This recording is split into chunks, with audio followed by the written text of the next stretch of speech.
So you'll notice in this exhibition, it's not just paper, framed works. I mean, the most visual art looking one is probably Ron Nagorka's little one there, which it didn't belong to him. He'd given it to a friend. In fact, when I approached Ron about a piece, he said he went into his shed in Tasmania. He picked up the first page and it fell apart in his hands. And he said, "Oh, yeah, all my scores are kind of ruined, but I gave one to a friend in regional New South Wales. Maybe he's still got it." And that's what that one is. It's a little black framed one. Then, so I wanted a range of works on paper, video scores, which is something I've been working a little bit with, but also things that are more sculptural, which is where Anita's works comes in.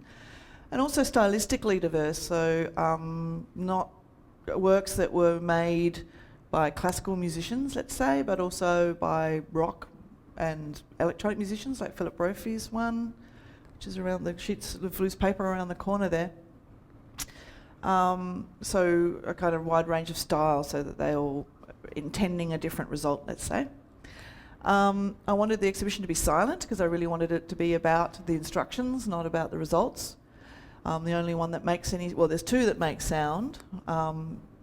Lee's, unfortunately, is not. I don't think it's working right now, but when you press the button it will play, and there's headphones on Warren Burt's gravel picture back there. But other than that, everything you see here is like instructions. I wanted to have a range of practitioners, so people who'd been making graphic notation for a long time, or early examples, like the Percy Grainger one is here around the corners from the 1930s. And the most recent ones here were literally written months before the exhibition. And include student works or recently graduated student works, as well as established renowned composers. So on the video of scrolling scores on the other side, some of them are graduates from WAPA that I've included works that were commissioned by my music group on Decibel.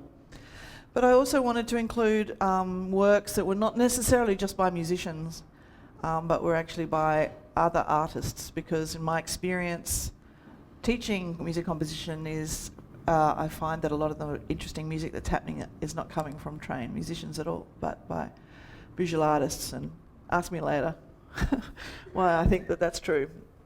So that's basically the criteria. It's very open, and this piece here by Nathan Thompson. Nathan is a visual artist.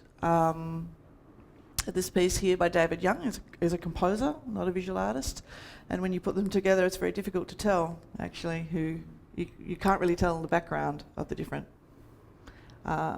creators in this. And Percy Grainger's work on the other side, for example, has attracted a lot of conversation because people didn't realise he made music in that way. He's mostly known as a rather eccentric conductor and